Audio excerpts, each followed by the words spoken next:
চা খাওয়ার সময় কি বিসমিল্লাহ বলে? বলছে যে কোনোদিন শুনিনি আমি। কত উচ্চ শিক্ষিত, খেয়াল করছে? রাগ করলেন আপনারা? আপনি যখন আপনার ছেলেকে কিছু দিয়েছেন, তখন আপনার ছেলে কি বলেছে? কি বলবে? কিছুই বলেনি, থ্যাংক ইউ বলেনি। তো বলছে যে আগে বলতো বাবা থ্যাংক ইউ, এখন আর বলেন। থ্যাংক ইউ বললেন নাকি কতটা হতে পারে? জিরো বললো কি? একজন বলে জিরো, মাশাআল্লাহ। এইরকম শ্রোতা দরকার, বুঝছেন? কি জিরো? জিরো। চিন্তা করেন, নিজেই তার সন্তানের প্রশংসা করছে, গর্ব করে বলছে আমার সন্তান তো উচ্চ শিক্ষিত, খুব ভালো মানুষ। আর বললাম মুখে দাঁড়িয়ে আছে, বয়সই তো হয়নি, এখন দাঁড়িয়ে রাখবে কেন? এগুলো ইতর শ্রেণীর কথাবার্তা না, বুঝেননি মনে হয় না? খুব উচ্চ শিক্ষিত, কি করলেন তার মধ্যে, বুঝছেন? এই জন্য আমার কথা কেউ শুনতে চাই না, ডাইরেক্ট বলে যে কোন কল্যাণ নেই। এদেশের প্রধানমন্ত্রীও যদি হয়, রাষ্ট্রপতিও যদি হয়, এমপি মন্ত্রী যেই হোক না কেন, দিনের জ্ঞান যার নাই, তার দ্বারা দেশ জাতির কোন কল্যাণ হবে না।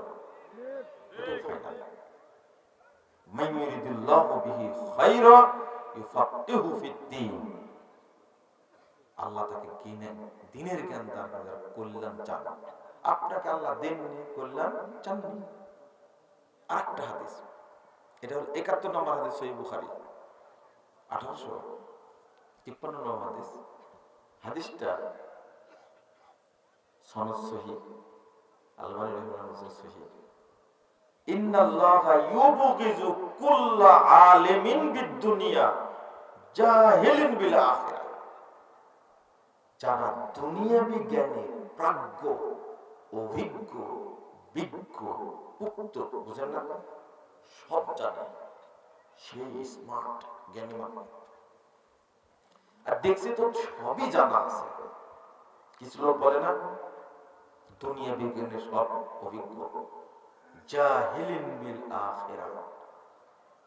আর পরকালের ব্যাপারে, দিনের ব্যাপারে জাহেল, আল্লাহ তার উপরে লানত করেন, আল্লাহ তার উপরে অভিশাপ নাজিল করেন, আল্লাহ তার উপরে গজব নাজিল করেন। তাহলে দুনিয়াবি জ্ঞান শিক্ষা করে আল্লাহর কাছে কোনো মূল্য নেই, কোনো মূল্য নেই। এখন পর্যন্ত লোকটা সালাত আদায় করে, রুকুতে গেলে পিছনের অংশটাকে বুঝেন না,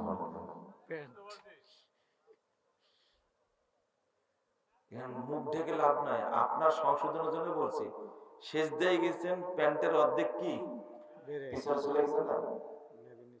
আপনি কি মনে করেন এই অবস্থায় নামাজ হবে তার?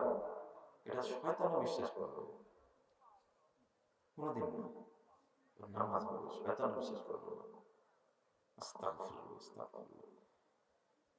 সেজদা দিলে, রুকুতে গেলে পিছনটা যে উদাম হয়ে যাচ্ছে, এই জ্ঞান যে অর্জন করতে পারবে, তার মধ্যে কোনো কল্যাণ আছে মনে করেন না? বাচ্চাকে একটা খাবার তুলে দেওয়ার সময় ও কোনোদিন বিসমিল্লাহ বলে না, নিজে খাওয়ার সময় বিসমিল্লাহ বলে না, খাওয়ার পরেও আলহামদুলিল্লাহ বলে না। কত কল্যাণ তার মধ্যে। আচ্ছা, আরেকটা হলো ইন্নাল্লাহা ইউবগিযু, আল্লাহ অভিশাপ করেন, লানত করেন।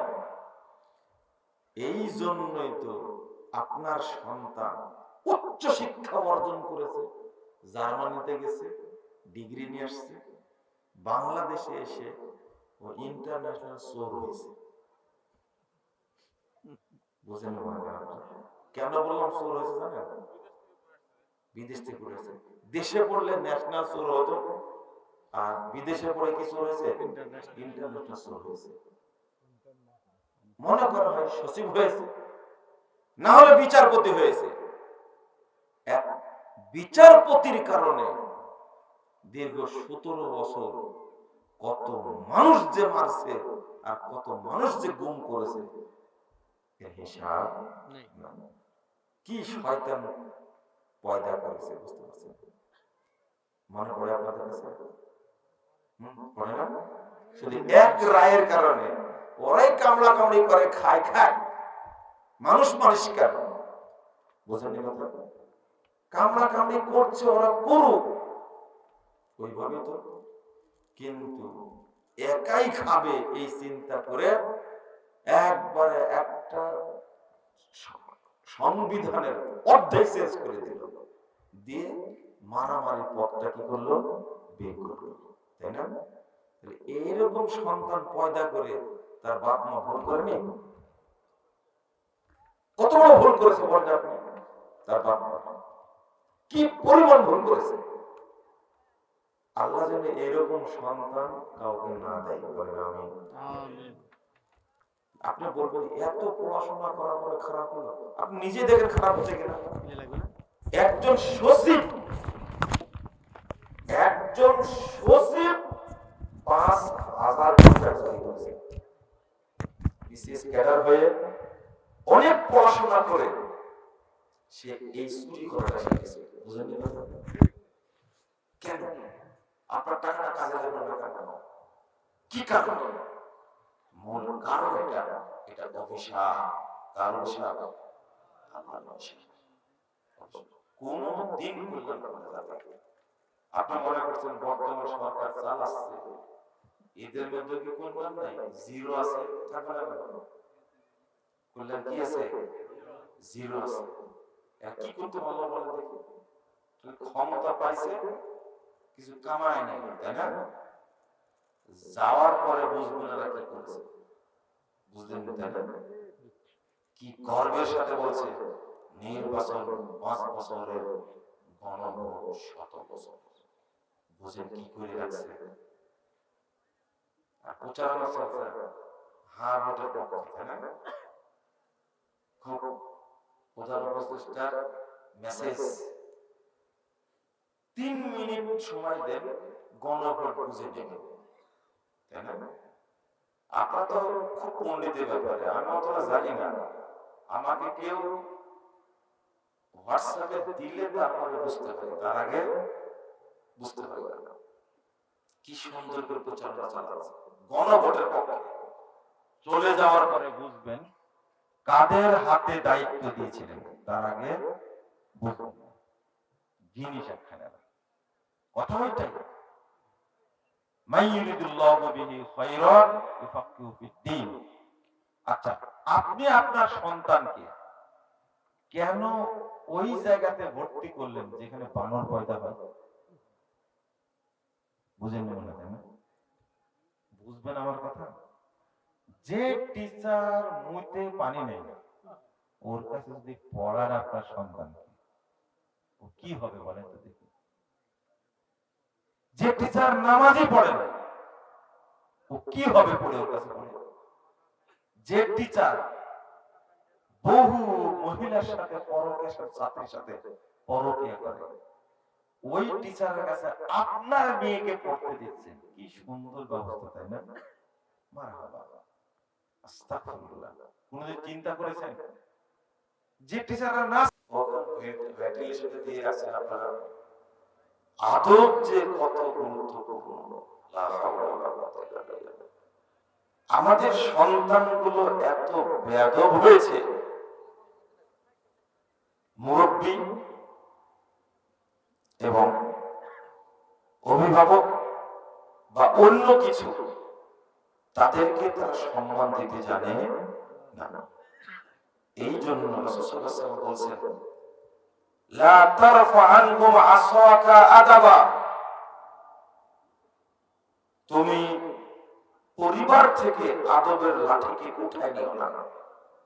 লা তারফা আনহুম আসাকা আদাবা, আদবের লাঠি উঠে রাখবা না। আপনি তাকে রেখে দেবেন আদবের লাঠি। ও আখিফুহুম ফিল্লাহ, আল্লাহর ভয় দেখাও। এখন আমেরিকার সিস্টেম চলে আসছে। আমেরিকার সিস্টেম বলতে আমেরিকা বলে দিছে, লন্ডন বলে দিছে বাচ্চাদের মারা যাবে না, ধমক দেওয়া যাবে না। তাহলে কি বানাতে হবে তাকে? ছাগল, গরু? কোন স্কুলে কি নিয়ে যাবে না? ব্যাগ নিয়ে যাবে না। শিক্ষা দিচ্ছে। এই আদব শিখেই তো ভিসি প্যান্ট খুলে নেয় শিক্ষা। বিশ্ববিদ্যালয়ে কি আদব শিক্ষা দিচ্ছে। আমরা একটা বক্তব্যে বলেছি, শিক্ষক যখন ক্লাসে ঢুকবে তখন তিনি সালাম দিয়ে ঢুকবেন, ছাত্ররা উত্তর দেবে। যখন বেরিয়ে আসবেন তখন সালাম দিয়ে বেরিয়ে আসবেন, এটাই সুন্নাহ। অনেকেই বলছে যে আপনি এই বক্তব্য দিয়ে দিলেন, এখন তো সব ছাত্র বেয়াদব হবে। আমি বললাম যে এই হাদিস বলার আগেই তো বিসি প্যান্ট খুলে দিয়েছে, কি শিক্ষা দিলেন? আপনি বলেন যে অমুকের গালে গালে জুতা মারো তালে তালে, এটা কে বলেছে? এটাকে আমরা বলতে গেছি? এত আদব শিক্ষা দেওয়ার পরে অমুকের গালে গালে জুতা মারো তালে তালে, দেখেন কথা বলাও যাবে না। আপনি যতটুকু ভদ্র, আপনার শিক্ষক পিতাই আপনাকে শিক্ষা দিয়েছে, অনেক ভালো আছে, কিন্তু আপনার ছেলেকে আপনিও কিছু বলেন না, টিচাররা কিছু বলেন না, একটা তাজা বানানো হয়েছে। না, আমি ঠিক বলে বলছি, কথা বুঝতে পারছেন? আপনার ঠিক বলে, এটা সংসদ না যায়, হ্যাঁ জয়যুক্ত হয়েছে, পাগলা বাতিল জিনিস পাশ করে বলে হ্যাঁ জয়যুক্ত হয়েছে। শরীয়তের ক্ষেত্রে চলে না। বলছিলাম যেটা অবশ্যই অবশ্যই আপনি এটা মনে রাখবেন, শিষ্টাচার, আদর, আচরণ এত বড় নিয়ামত, হিসাব করে পাবেন না।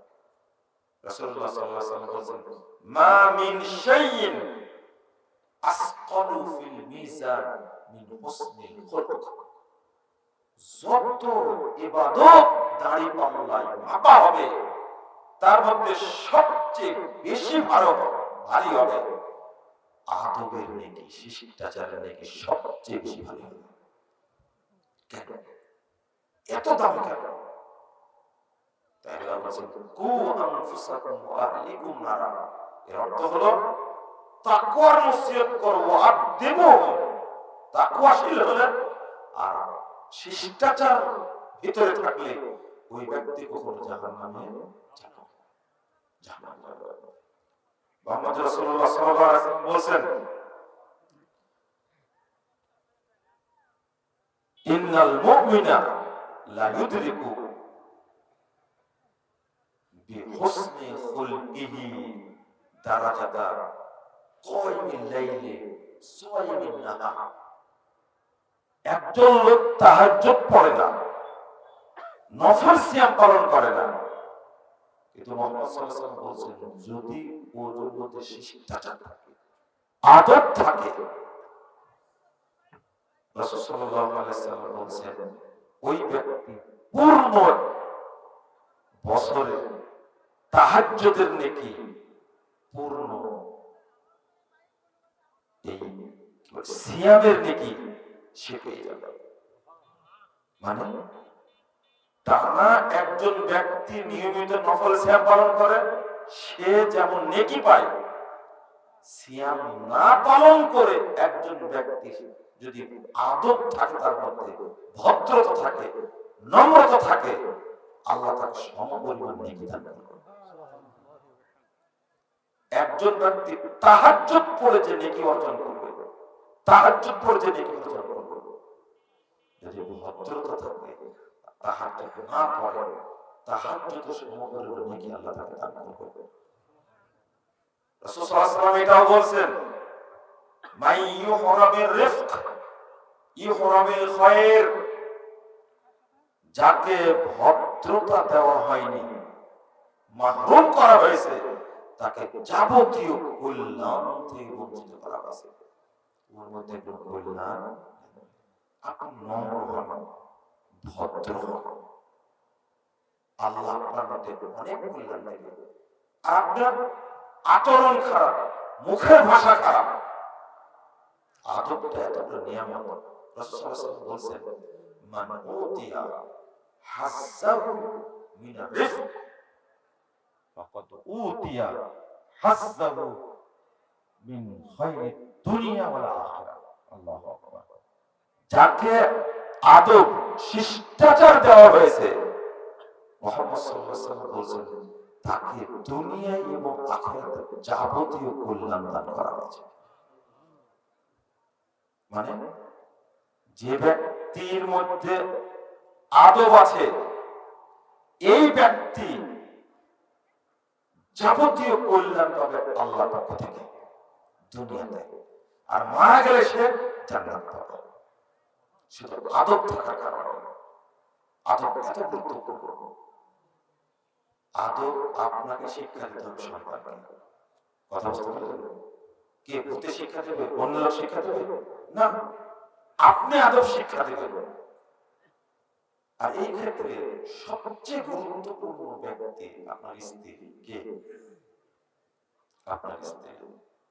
ভালো সন্তান হয়নি, দোষ আপনার স্ত্রী। ভালো আদব শিখেনি, দোষ তার। কারণ মহিলাদের মধ্যে আল্লাহ যে এত বরকত রেখেছেন, সুবহানাল্লাহ। মহিলার স্ত্রী, ওই স্ত্রী হলো মূল জিনিস। আপনার পরিবারের উন্নতি, অবনতি, সৌভাগ্যের প্রতীকই হলো আপনার স্ত্রী। কিন্তু আমাদের স্ত্রীকে সেটা বুঝে, যারা বিয়ে করেছেন তারা তো ফেসে গেছে, তাই না? এখন চলছে। আর যারা বিয়ে করেননি, আমার কথায় আপনাদের উপকার হতে পারে ইনশাআল্লাহ। রাসূল সাল্লাল্লাহু আলাইহি ওয়াসাল্লাম বলেছেন, তাব্বাল লিয-যাহাবি ওয়াল ফিজ্জা। তিনবার তাব্বাল লিয-যাহাবি ওয়াল ফিজ্জা, তাব্বাল লিয-যাহাবি ওয়াল ফিজ্জা। স্বর্ণের খনি, রূপার খনি ধ্বংস হয়ে যাবে। তিনবার যখন বললেন, সাহাবারা বললেন, ইয়া রাসূলুল্লাহ আইয়ুল মাল নাত্তাখিযু। স্বর্ণ রূপাই তো আসল সম্পদ, সেটাই যদি আপনি ধ্বংসের দোয়া করেন, তাহলে আমরা জমা রাখবো কি? রাসূল সাল্লাল্লাহু আলাইহি ওয়াসাল্লাম বলেন, লিয়াত্তাখিজ আহাদুকুম যাওজাতান সালিহা। তুমি তোমার পরিবারে একটা নেককার স্ত্রী রেখে দাও, এটাই হলো স্বর্ণের খনি, এটাই হলো রূপার খনি, এটাই হলো বরকতের খনি। কিন্তু এই মহিলা নামাজটা পড়ে না। রাসূল সাল্লাল্লাহু আলাইহি ওয়াসাল্লাম বলেন, মিন সাআদাতি ইবনে আদম, আদম সন্তানের সৌভাগ্যের একমাত্র প্রতীক, এক নম্বর প্রতীক, মিন সাআদাতি ইবনে আদম আল মারআতুস সালিহা। নেককার স্ত্রী ওই ব্যক্তির জন্য সৌভাগ্যের প্রতীক। ও বাড়িতে থাকলে অটো বরকত নাযিল হবে, এমন জিনিস। মানে রাসূল সাল্লাল্লাহু আলাইহি ওয়াসাল্লাম আরেকটা হাদিসে বলেছেন, আযাবুন নিসাই বারাকা, মহিলাদের মধ্যে সবচেয়ে বরকতপূর্ণ মহিলা, বড় বরকতের অধিকারিণী ওই মহিলা। আইসারুহুন্না মাউনা, যে সমস্ত মহিলাদের চাহিদা খুবই কম, নাই নাই খাই খাই করে না, এটা দেন ওইটা দেন ওইটা দেন করে না, এগুলো না বাড়িতে নাই। 30 বছর যাবত যাকে পুষছেন আপনি, যদি এর আচরণ বুঝতে পারেন, এর পেট ভরে না। তুমি সেই বিয়ের সময় একটা শাড়ি দিছো, আর কিছু দিছো, সব তো বাড়ি থেকে নিয়ে আসছে, বলে না? এর মধ্যে কোনো বরকত নাই। একে পোষার হাতে পুষে এ ভালো সন্তান দিবে না, একটা দিছে কোন রকম, এটাই ওর বড় হয়ে গেছে। বুঝলেন না কথা? কোন রকম কয়টা দিছে? একটা দিছে। আরেকটা চিন্তা করলে বলে, আমি কি বাচ্চা বাড়া মেশিন নাকি? এটাই বলবো। অথচ লা হাওলা ওয়ালা কুওয়াতা ইল্লা বিল্লাহ। রাসূল সাল্লাল্লাহু আলাইহি ওয়াসাল্লাম বলেন, আলা উনাব্বিকুম বিনিসাইকুম ফিল জান্নাহ, তোমাদেরকে জানাবো জান্নাতি মহিলা কারা। 9094 নম্বর হাদিস বাইহাকী সুনানুল কুবরার মধ্যে এসেছে। জান্নাতি মহিলা কারা বলে দেব। এক নম্বর আল ওয়াদুদ, যে মহিলা স্বামীকে সবচেয়ে বেশি ভালোবাসে, আদর দেয়। ওদুদ মানে প্রেম, প্রেমময়, যত্ন করে স্বামীকে সবচেয়ে বেশি, আল্লাহ এই মহিলাকে জান্নাত দান করবেন। দুই, আল ওলুদ, যে মহিলার বাচ্চা বেশি, আল্লাহ তাকে জান্নাত দান করবেন। সুবহানাল্লাহ, জোরে বলেন, হয়েছে কয়টা? আপনার বাপের তো 9টা, আপনার কয়টা?